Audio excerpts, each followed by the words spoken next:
jug. Were you listening to the dude's story, Donnie? Walter. Were you listening to the dude's story? I was bowling. So you have no frame of reference here, Donnie. You're like a child who wanders into the middle of a movie and wants to know... Walter, what's the point?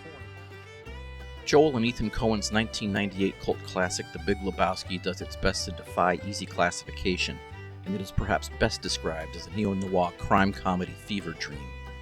The muddled plot involves a potential kidnapping, a ransom, an exchange gone wrong, and a collection of nefarious and strange characters, which is all largely irrelevant. It is widely known and appreciated for Jeff Bridges' iconic performance as Jeff Lebowski, aka The Dude, a foul-mouthed, low-key bum with a passion for bowling, white Russians, and little else, who actually spawned a tongue-in-cheek, real-world religion. But the most interesting character may be the Dude's best friend, Walter Sobchak, who is brilliantly portrayed by John Goodman. He is a big, volatile man who connects everything in life to the event that has forever defined the Vietnam War. The majority of their time together is spent at the bowling alley, where they are joined by Steve Buscemi's Donnie. Or are they? Donnie is clearly on screen, yes, and Walter is forever yelling at him, mostly telling him to shut up with an expletive inserted for emphasis. But is Donnie really there? It may sound like a silly question until you watch it closely. First, the Dude never engages with Donnie and never really looks in his direction. His comments and questions are always directed at Walter, even when Donnie is asking him questions or when Walter is yelling at Donnie. Huh? Oh, What do you mean, dude? rug peers did not do this. Look at it. And, you know... I am the walrus? You know, you'll, Second, Donnie wears a collection of signature bowling shirts in the movie, but not one of them is stitched with the name Donnie. Instead, he wears shirts bearing the initials SC, another stitched with the name Ray, another with Austin, and yet another with the nickname Jug. What are the Coen brothers doing? Let's go back to Walter's obsession with Vietnam. His out-of-context references to the war are a consistent source of comedy throughout. But let's lay out a theorem here. Walter has been severely and permanently traumatized by his wartime experience, and Donnie is a manifestation of this trauma. Walter may have a case of dissociative identity disorder. According to the Mayo Clinic, dissociative disorders usually arise as a reaction to shocking, distressing, or painful events and help push away difficult memories. Symptoms depend in part on the type of dissociative disorder and can range from memory loss to disconnected identities. Times of stress can worsen symptoms for a while, making them easier to see. In other words, Donnie is a delusion, a figment of Walter's imagination, and the names on his bowling shirts certainly sound like the names of guys with whom Walter might have served in Southeast Asia.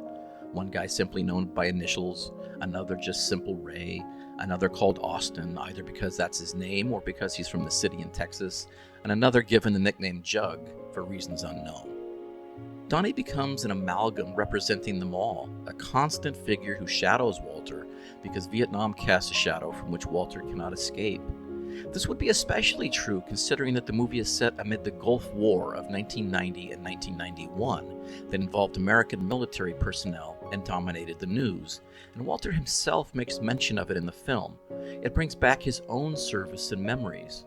Donnie emerges from Walter's psyche, and Walter is Donnie, probably even voicing this identity in their conversations, which would certainly serve to frustrate and annoy the Dude.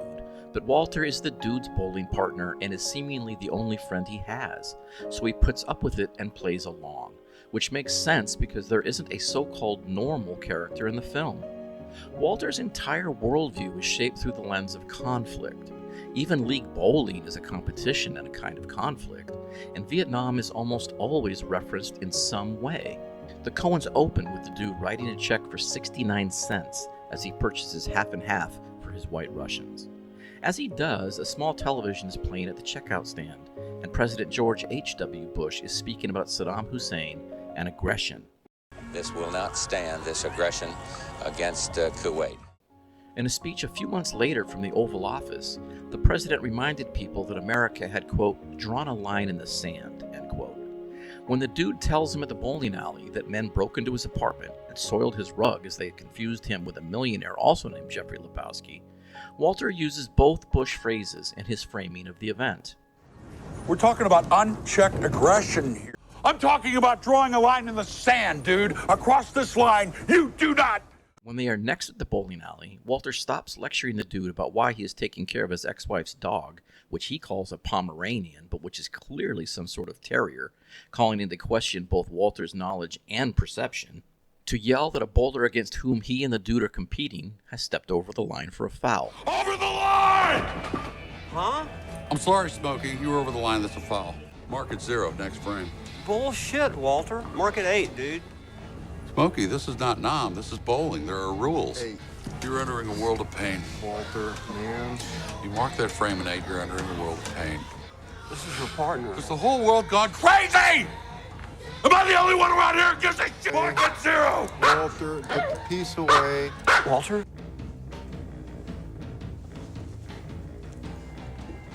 It's a league game, Smokey. The fact that Walter's action is so extreme and over the top, with a reference to Vietnam as he is talking about his ex-wife, becomes very interesting and relevant later, when the dude makes an observation about Walter's obsession with the past. Smokey also tells the dude that Walter is his partner, implying that teams in the league in which the dude competes are comprised of 2 people, not 3. Something that is reinforced later when John Turturro's character tells the dude and Walter that he and his bowling partner, Liam, are going to, quote, mess them up, end quote, to put it politely. When they leave, Donnie is nowhere to be seen, and the dude criticizes Walter for his behavior, reminding him that Smokey is a pacifist. Walter mentions that he once dabbled in pacifism, but not in Vietnam, of course. Walter can connect anything to Vietnam, even when it makes no sense, such as the activities of the trophy wife of the millionaire Jeffrey Lebowski. I did not watch my buddies die face down in the muck so that this fucking struff. When the dude convinces Walter to drive so that he can deliver a ransom for the Big Lebowski's wife, Walter is dressed in U.S. Army fatigues because for him, this is a mission that also requires him to carry a semi-automatic gun. He talks about plans, which of course ends up in a reference to Vietnam. Once a plan gets too complex, everything can go wrong. There's one thing I learned in Nam. In talking to the dude later about whether the wife has actually even been kidnapped, they're sitting in a diner and Walter is conspicuously wearing his dog tags and his wedding ring around his neck. So what about the 2 times that the dude actually seems to acknowledge Donnie's existence? The first is after the ransom money drop-off has been bungled, and the dude's car is stolen with the money inside it. The cumbersome cellular phone the dude is carrying rings non-stop, with Donnie telling him that the phone is ringing, which the dude acknowledges sarcastically. Phone's ringing, dude. Thank you, Donnie. Might it simply be Walter speaking as Donnie? No doubt in a different voice, and in this moment the dude in frustration thanks the non-existent Donnie for his helpful observation? The second is when the nihilists who have supposedly been holding the kidnapped wife of the Big Lebowski demand money from the dude. It leads to a physical confrontation outside the bowling alley, in which Donnie takes no part, and the dude simply flails his arms and legs at one of them. But Walter slings a bowling ball into the solar plexus of one of them and bites the ear off of another. For Walter, this is hand-to-hand combat. In Vietnam, of course, combat always led to casualties and the deaths of some of his friends. Here, the stress and shock of the situation leads Donnie, in Walter's mind, to have a fatal heart attack. Considering that Buscemi was only 40 at the time of filming, his character is a little young to be dying from a fatal heart attack. But he's the only one who can, quote, die here. Walter tells the dude not to call 911, but to, quote, get the medics, unquote, and then tells Donnie that the choppers are on the way. Good buddy. You're doing fine. We got help choppering in. Walter and the dude visit a funeral home to gather Donnie's remains so that they can scatter his ashes into the Pacific Ocean. Legally, there's almost no way that Walter and the dude could claim Donnie's remains, which would be the property of Donnie's family. Where are they? And why is there no funeral? The dude is playing along for Walter, and he has convinced the man at the funeral home to also play along for Walter's benefit. The ashes they eventually have in a coffee can could have come from a barbecue kettle for all we know, for it is telling that the dude never says a word at the makeshift oceanfront memorial, when Walter, of course, finds a way to connect it all to Vietnam before throwing the ashes into a wind that blows them back in the dude's face. He died as so many young men of his generation before his time. As you took so many bright, flowering young men at Quezon, at Lawn Dock at Hill 364 in accordance with what we think your dying wishes might well have been. We commit your final mortal remains to the bosom of the Pacific Ocean. Good night, sweet prince.